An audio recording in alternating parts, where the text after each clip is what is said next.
मेरे प्रिय साथियों, आप सबको मेरा नमस्कार है। पिछले एक हफ्ते से कोविड की महामारी से स्थिति बहुत खराब हुई है। हमारे आसपास, हमारे कॉलोनी में, हमारे शहर में, हमारे राज्य में, हमारे देश में और संपूर्ण विश्व में लोग इस से जूझ रहे हैं और अत्यंत दुख की बात है कि ये महामारी बढ़ती जा रही है। अभी पिछले एक हफ्ते में हमारे बरौनी में एक हमारे बहुत सीनियर ऑफिसर हैं, उनकी डेथ हुई। उसके बाद दिल्ली में हमारे साथ एक बहुत ही फादरली फिगर थे, मिस्टर रॉय, फर्टिलाइजर सेक्टर में, उनकी डेथ हुई कोरोना से। उसके अलावा आज के दिन में बरौनी में करीब 80 लोग संक्रमित हैं, गोरखपुर में करीब 25 लोग संक्रमित हैं और सिंदरी में करीब 15 लोग संक्रमित हैं। उसके अलावा हर एक के घर में, परिवार में किसी की पत्नी, किसी का पति, किसी की माता जी, किसी के बच्चों को संक्रमित हुआ है। हमारे चावला जी जो हेडक्वार्टर में जीएम है, उनके घर में पूरा परिवार संक्रमित है। स्थिति बुरी है। इसलिए मेरा पिछले 4-5 दिन से काफी दिल हो रहा था कि मैं आप सबसे अपना कुछ बातें जो मेरे दिमाग में आ रही हैं मैं आपसे शेयर करूं। और आज मैं आपसे 2 रूप में बात करूंगा। पहले रूप में मैं as head of this company, as a managing director and CEO आपसे बात करूंगा, और उसके बाद फिर मैं आपसे एज अ फादर ही बात करूंगा, एक पिता के समान बात करूंगा। इस कंपनी में आज के दिन में करीब 200 एचयूआरएल के एम्प्लॉइज हैं, करीब 140 से 145 लोग पीडीएल के साथ लगे हैं हमारे साथ, और करीब 14,500 व्यक्ति हमारे एलएसटी के, नॉन एलएसटी के कॉन्ट्रैक्टर्स के साथ, उनके सीनियर मैनेजमेंट के लोग हैं, उनके मैनेजर्स हैं, उनके सुपरवाइजर्स हैं, उनके वर्कमैन कैटेगरी है। कुल मिला के 15,000 आदमी आज हमारे यहाँ काम कर रहे हैं। And I feel that we are responsible for the safety of each one of these 15,000 people. Even legally, as a principal employer, we are responsible for the safety of each one of them. So that's why I thought that I will share my thoughts with you and give you an update as what can we do best to protect ourselves. तो पहले मैं as MD and CEO आपसे बात करता हूं। इस company में पिछले एक हफ्ते से मैं लगातार अपने सारे एचओडीज के साथ बैठ के तकरीबन रोज हमने इस बारे में चर्चा की है और एक रणनीति बनाई है, एक स्ट्रैटेजी बनाई है that how do we actually combat this COVID menace. So I'm extremely thankful to all my HODs and my core team, जिन्होंने मिलके बहुत सारे ऐसे डिसीजन, ऐसे सलाह दिए, and I will share with you each one of those actions that we have taken. But I'm very happy to share with you one thing, that today we are totally prepared to fight this menace. We have all the resources with us, और हम पूर्णतः तैयार हैं इससे लड़ने के लिए। घबराने की कोई बात नहीं है। मैं आपसे शेयर करता हूं हमने क्या क्या एक्शन जो हमने लिए हैं। 50% का ड्यूटी रोस्टर हमने चालू कर दिया है तीनों साइड्स पे, जिससे कि सोशल डिस्टेंसिंग मेंटेन की जाए। उसके अलावा हमने नाइट शिफ्ट हमने बिल्कुल बंद कर दी है। उसके अलावा हमने फिजिकल मीटिंग्स बिल्कुल बंद कर दी हैं। उसके अलावा कोई भी इंटरेक्शन ऐसा बिल्कुल बहुत नजदीक जाके किसी रूम में, वो सब बंद कर दिया है हमने। हमारे जितने भी अप्रूवल्स हैं, मीटिंग्स हैं, इंटरेक्शंस हैं, सब वर्चुअल मोड पे चल रही है।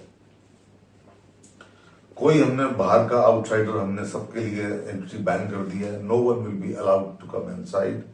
और बाहर से, अंदर से भी वही बाहर जाएंगे जो बीमार हो गए हैं, जिनको बाहर ले जाने की जरूरत है। उसके अलावा कोई एंट्री हमारे यहाँ अलाउड नहीं है। इसके अलावा हमने जो आइसोलेशन, जो क्वारंटाइन फैसिलिटी है वो अच्छी क्रिएट कर ली है। हालांकि पहली लहर में भी हमने कुछ क्रिएट की थी, लेकिन अब हमने उसको और डबल कर लिया है। तो HUL के एम्प्लॉयज हैं या PL के एम्प्लॉयज हैं, उनके लिए हमने अलग तीनों साइट्स पे व्यवस्था हो गई है। और उसके साथ साथ हमारे जो LST के कॉन्ट्रैक्टर्स हैं, उनके ऑफिसर्स, उनके मैनेजर्स के लिए भी पूरी व्यवस्था हो चुकी है। और उनके वर्कर्स के लिए भी हमने तीनों साइट्स पे क्वारंटाइन फैसिलिटी व्यवस्था की है। आज के दिन में 50 लोगों की फैसिलिटी है, 2-3 दिन में 100 तक हम फैसिलिटी क्रिएट कर लेंगे। हम चाहते हैं हमारे 15,000 में से कोई भी व्यक्ति ऐसा हो जो अगर बीमार पड़ता है तो हम सक्षम हो उसकी सहायता करने के लिए, उसको जो भी मेडिकल उसको असिस्टेंस चाहिए उसको देने के लिए।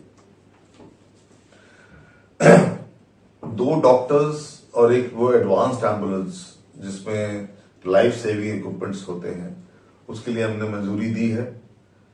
और एक डॉक्टर ऑलरेडी हमारे पास अवेलेबल है। ये एडवांस्ड एम्बुलेंस सिंदरी में आज लग जाएगी, बरौनी में कुछ ही दिनों में, 2-3 दिनों में आशा है वहां भी शुरू हो जाएगी। तब तक ऑर्डिनरी एम्बुलेंस हमारे लगी हुई है। दूसरा डॉक्टर जो है उसके लिए भी मंजूरी दी गई है। सिंदरी में 2 डॉक्टर ऑलरेडी हो गए हैं, बरौनी में डॉक्टर की तलाश है, ढूंढा जा रहा है, उम्मीद है जल्दी ही हो जाएगा। इसके अलावा कुछ दवाओं की जो जरूरत है उसकी भी बंदोबस्त करने की कोशिश की जा रही है कि बेसिक मेडिकेशन हमारे पास, हमारे जो हमने सेंटर्स क्रिएट किए हैं वहां पे अवेलेबल हो। और हमने जो भी क्वारंटाइन सेंटर क्रिएट किए उसमें बेसिक मेडिकल फैसिलिटी अवेलेबल है। ऑक्सीजन सिलेंडर भी है, ऑक्सीमीटर भी है और पैरामेडिकल स्टाफ भी है।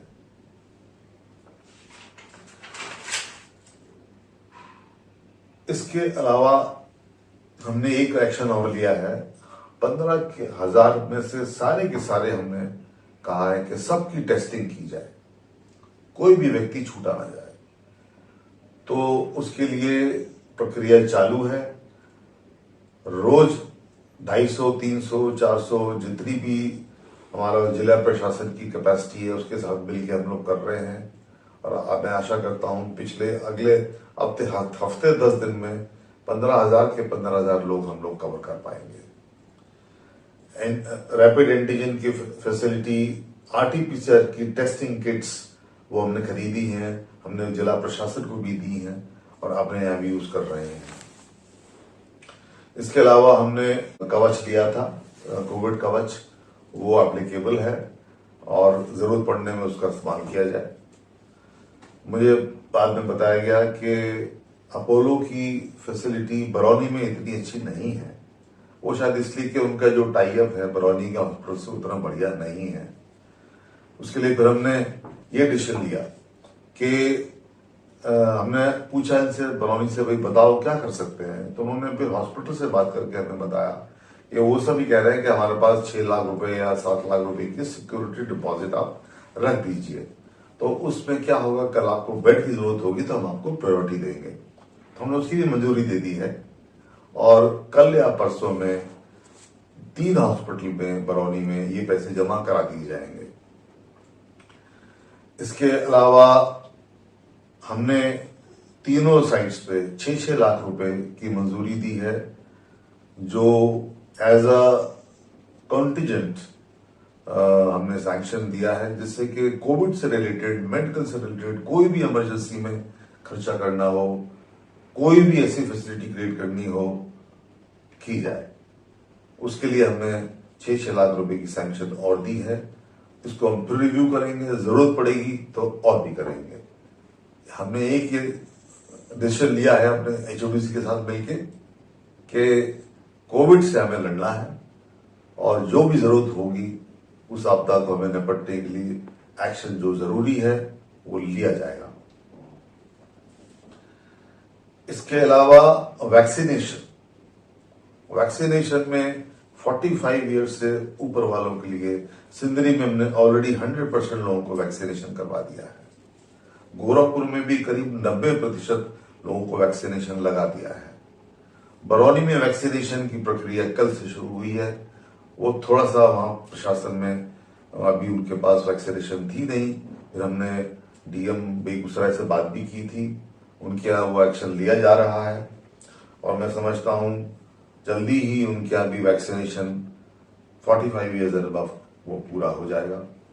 उसके बाद 1 मई से 18 साल से ऊपर का जो वैक्सीनेशन है उसके लिए भी हमने एडवांस में तैयारी शुरू कर दी है प्रशासन के साथ मिलकर। तो इसके अलावा जितनी भी स्टैंडर्ड ऑपरेटिंग प्रोसीजर्स, चाहे वो जिला प्रशासन ने दिए हो, चाहे वो राज्य सरकार ने दिए हो, चाहे वो केंद्र सरकार ने दी हो, पूरी तरह उनका निर्देश हो रहा है।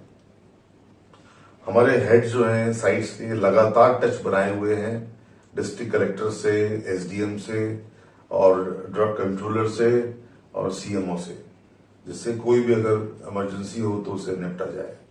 मैं खुद इन तीनों डीएम गोरखपुर, डीएम बेगूसराय और डीएम धनबाद से टच पे हूँ। मैं इन स्टेट्स के चीफ सेक्रेटरी के साथ भी टच पे हूँ। मैं इनके मुख्यमंत्रियों के दफ्तर में भी टच पे हूँ। सेक्रेटरी फर्टिलाइजर के थ्रू इनके जो और कंसर्न ऑफिसर उनके साथ टच में हूँ, इसलिए कि कल को कोई ऐसी आपदा आए तो हम उससे निपट पाए। मैं समझता हूं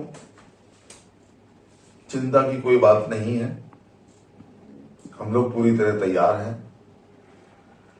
सिर्फ ये तो हमने तैयारी की, लेकिन मैं जो एक और चीज कहना चाहूंगा, आज मुझे याद आया कि डबल मास्क, अब डबल मास्क यूज करना, क्योंकि ऐसा मैंने देखा कि ये जो म्यूटेंट जो इस बार जो वायरस आया है वो हवा में भी शायद फैल रहा है, ऐसा मेरे को बताया गया। तो डॉक्टर ने सलाह दी कि 2 मास्क, तो एक सर्जिकल मास्क लगाओ, एक कपड़े का मास्क लगाओ। 2 मास्क लगाओ, each one of you must use 2 masks, keep a distance of 2 metres and keep washing your hands. और अगर फेस शील्ड हो तो वो भी लगाओ, उससे भी प्रोटेक्शन मिलेगा। और मैं समझता हूं ये सब हम करेंगे तो हम अपने को सुरक्षित रखेंगे, और जो भी हमें जरूरत है, जो भी एक्शन की, वो हम लेंगे। मैं एक बार पुनः आपको रिश्योर करता हूं, घबराने की कोई बात नहीं है। एक शायर ने कहा है, पढ़ के सुनाता हूं, गिरते हैं शहसवार ही मैदाने जंग में, मतलब जो घोड़े पे सवार होते हैं वो गिरते हैं। वो तिफल क्या गिरे जो घुटनों के बल चले। तो हमें घुटनों के बल नहीं चलना है, हमें जंग में घुड़सवार रहना है। So this was my sharing session with you as MD and CEO. Now I want to share my thoughts with you as a father, because मेरी जो बड़ी डॉटर है, she is about 35 years, और हमारी एवरेज एज एचयूआरएल में भी 35 से 40 तक ही है। मैं सबको समझता हूं, मेरे बच्चों के यही समान है सारे। That's why I thought that let me now share with you some of my thoughts as a father। और आप सब ये मेरे को अपना फादर समझ के ही, पिता समझ के ही सुनना। एज एमडी एंड सीईओ मैंने आज जो कहा वो एक एक्सटर्नल सिक्योरिटी, एक एक्सटर्नल एक्शन प्लान था जो हमने लिया। बट एज अ फादर मैं सोचता हूं there is a internal security also which we need to take. तो उसके लिए मैं थोड़ा सा आपसे शेयर करता हूं। ये जो विपदा आई है ये रहेगी नहीं हमेशा, क्योंकि परमानेंट कुछ रहता नहीं। जिसको आना है उसको जाना ही है। अच्छा समय भी ऐसी होता है, कभी किसी का समय हिस्सा नहीं रहता, तो जाना तो है ही इसमें। और मैंने अपने जीवन में, अपने परिवार पे इससे कई ज्यादा दुखदायी आपदाएं देखी। वैसे गिनाने चलूं तो बहुत है, उतना समय नहीं होगा हमारे पास, लेकिन एक सुना देता हूं। मैं 11th क्लास में पढ़ता था। 1973 में मैंने हायर सेकेंडरी पास करी। उस टाइम हायर सेकेंडरी के बाद 5 इयर्स कोर्स हुआ करता था, अब तो 10+2+4 होता है। रिजल्ट आया उस time PCM, physics chemistry maths के बेसिस पे सिलेक्शन होता था, कॉलेज में एडमिशन होता था.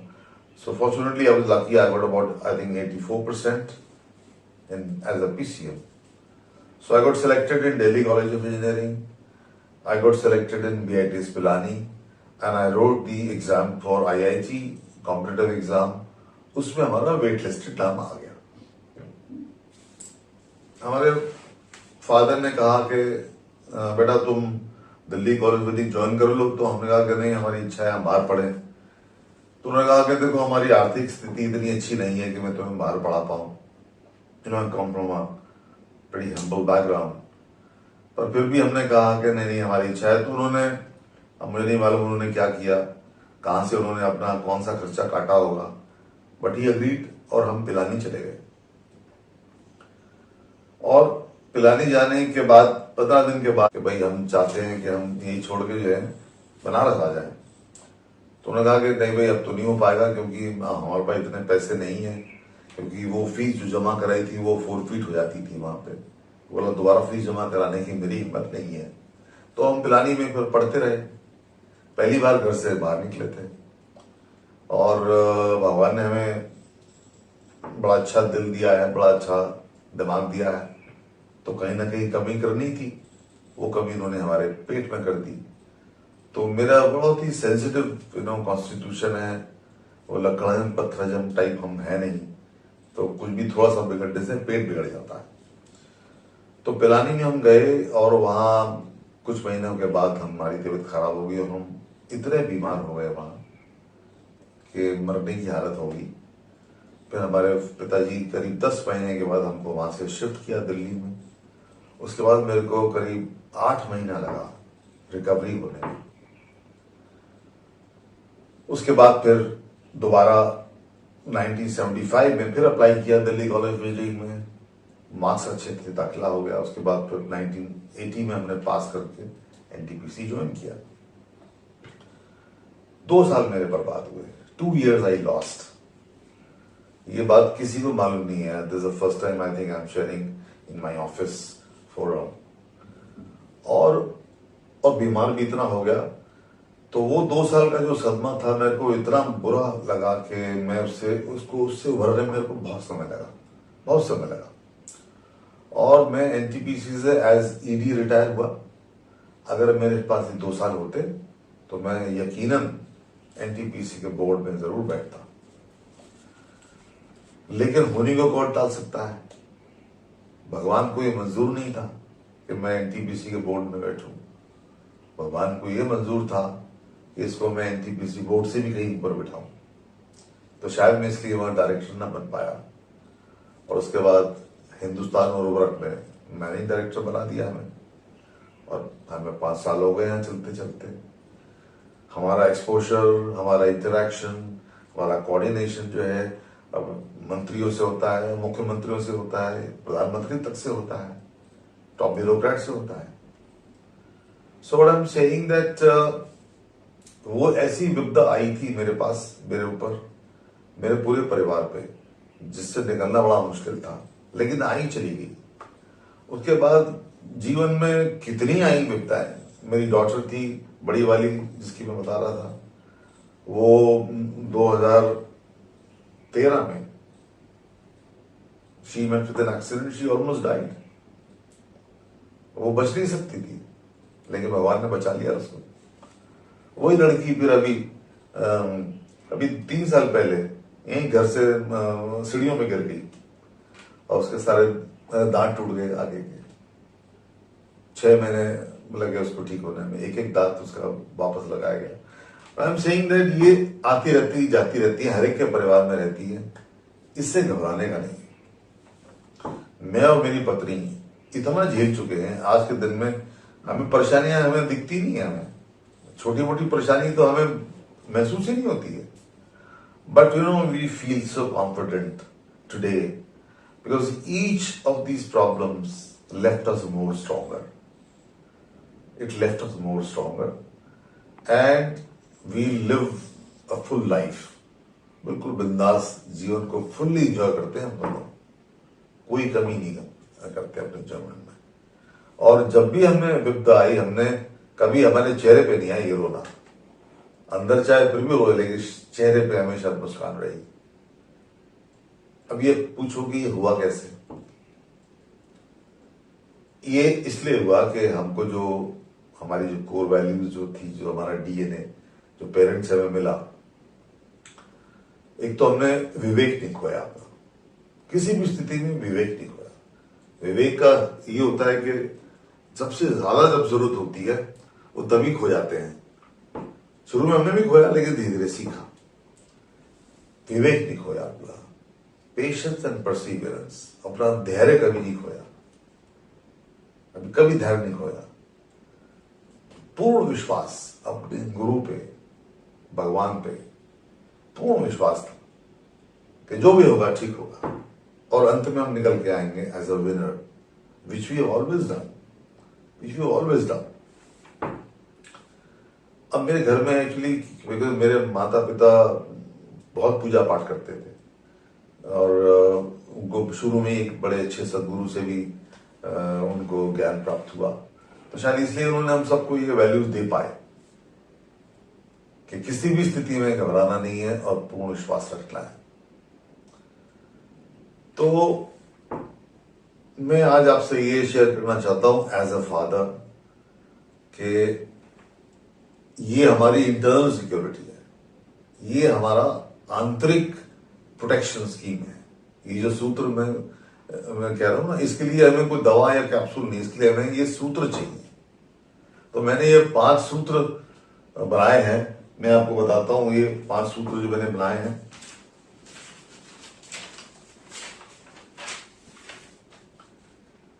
जैसे जापानीज में होता है ना, 5S की थ्योरी होती है, that's for bringing orderliness in our office. So मैंने भी 5S क्रिएट किए हिंदी में, टू ब्रिंग ऑर्डरलीनेस इंटरनली। साहस, करेज, जैसा मैंने कहा, किसी भी स्थिति में हम घबराए नहीं। सपरिवार, टीम वर्क, मिलकर काम किया हमने सबने। सहायता, सद्भावना, एम्पैथी। संतोष, धैर्य, पेशेंस एंड परसिवरेंस, ये कभी नहीं खोया। और सत्कर्म, do your best, do your best. अपने, हमारा सबसे बड़ा धर्म यही कि अपना कर्म पूरी सच्चाई से और ईमानदारी से निभाना, यही हम कर सकते हैं, इसके अलावा हम कुछ नहीं कर सकते। और ये जो मैंने सूत्र बताए हैं, अब ये पूछो कि आएंगे कैसे? अब हमने तो अपने गुरु से सिखावनी ली इसकी, अब आप क्या करोगे? अब देखो, वैसे तो चाहे तुम रामायण पढ़ो, गीता पढ़ो, चाहे हनुमान चालीसा पढ़ो, कुछ भी पढ़ो, सहस्त्रनाम पढ़ो, सब में यही सिखावनियां मिलेंगी तुम्हें। पर फिर भी मैं ये नहीं कहता कि तुम भगवान राम की पूजा करो या भगवान कृष्ण की पूजा करो या 7 बार हनुमान चालीसा करो या ललिता सहस्त्रनाम का पाठ करो या सुंदरकांड का पाठ करो। ये मत करो, कुछ मत करो, क्योंकि करने से भी कुछ होगा नहीं। वैसे कितने ही हनुमान चालीसा पढ़ लो, लेकिन जब तक ये सूत्र हाथ में नहीं आएंगे ना, और जब तक ये सूत्र हमारे अंदर नहीं उतरेंगे, तब तक हमको ये धैर्य, साहस, सद्भावना का भाव अंदर से नहीं आएगा। तो क्या किए करें फिर? तो कोई सदगुरु ढूंढ लो अपना। लोग हैं, they are in real scarcity. तो तुम इन्हें सबको छोड़ दो नो, तुम ये इनको गौतम बुद्ध, महावीर, ये भी सब छोड़ दो। 1500 1600 शताब्दी में जो हमारे जो बड़े अच्छे संत हुए, जैसे वो संत कबीर दास जी थे, गुरु नानक जी थे, और वो जो बादशाह अकबर के दरबार में जो थे नवरत्न, अब्दुल रहीम जी थे, गोस्वामी तुलसीदास जी थे। इनके जीवन के बारे में पढ़ो, इनकी सिखावनी पढ़ो।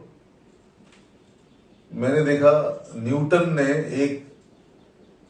एक सेब गिरता देखा, उससे थ्योरी ऑफ ग्रेविटी बनाई, ग्रेविटेशन बनाया, पूरा संसार उन्हें मानता है। हमारे संत कबीर दास जी ने जो निपट गवार थे, जो लाए थे, उन्होंने जो जो जीवन में देखा उससे ऐसा ऐसा दोहा लिखा which is as powerful as an atom bomb. एक रोते बच्चे को देखा तो कह दिया कि कबीरा जब हम पैदा हुए जग हंसा हम रोए, ऐसी करनी कर चलो हम हंसे जग रोए। I mean look at the power of this दोहा। इस पर रिसर्च होती है, वेस्ट में यूरोप में बड़े बड़े बिजनेस स्कूल्स को रिसर्च कर रहे हैं। पेड़ देखा खजूर का तो कह दिया कि बड़े भय तो क्या बड़े, जैसे पेड़ खजूर पंथी को छा नहीं फल लागे अति दूर। मतलब इतना बड़ा पेड़ का क्या फायदा, ना तो छां दे रहा है ना फल दे रहा है। जिस चीज को देखा उन्होंने, मिट्टी को देखा, हवा को देखा, एक दोहा लिख दिया उसमें। न्यूटन ने तो एक ही चीज देखी थी। So what I am saying that you can follow any one of them. उनकी जीवनी के बारे में पढ़ो, उनकी सिखावटी के बारे में पढ़ो और उसको अपने जीवन में उतारने की कोशिश करो। होगा, इसमें मेहनत लगती है लेकिन अवश्य होगा। ये जो मैंने 5 सूत्र बताया ना, इसको याद रखना। इससे क्या होगा, इससे हमारा आंतरिक जो सिक्योरिटी मैकेनिज्म है वो स्ट्रांग हो जाएगा। So it be A holistic treatment है ना। बाहर के लिए तो मैंने बताया, हमने जो एक्शन लिए एज एमडी एंड सीईओ मैंने बताया all external protections, as a father मैंने आपको बताया इंटरनल प्रोटेक्शन। आप दोनों को कंबाइन करो, एक होलिस्टिक प्रोटेक्शन अपने लिए एक कवच तैयार करो और उसके बाद मेरा पूर्ण विश्वास है कि हम सब सुरक्षित रहेंगे, सेफ रहेंगे। और इसके साथ ही मैं अंत में एक और लाइन पढ़ता हूं। ये हरिवंश राय बच्चन जी की लाइन है, कही जाती थी, फिर बाद में पता लगा किसी और ने कही है। बहरहाल जिसने भी कही हो, कविता बड़ी खूबसूरत है कि कोशिश करने वालों की हार नहीं होती, लहरों से डरकर नौका कभी पार नहीं होती। असफलता एक चुनौती है, इसे स्वीकार करो। क्या कभी रह गई देखो और सुधार करो। जब तक न सफल हो नींद चैन को त्यागो तुम, कुछ किए बिना ही जय जयकार नहीं होती। कोशिश करने वालों की कभी भी हार नहीं होती। इसके साथ ही मैं एक बार पुनः आप सबको भगवान की तरफ से, अपनी तरफ से, आपके परिवारजनों को सुरक्षा के लिए प्रार्थना करता हूं और अपनी वाणी को विराम देता हूं। ओम शांति, ओम शांति, ओम शांति।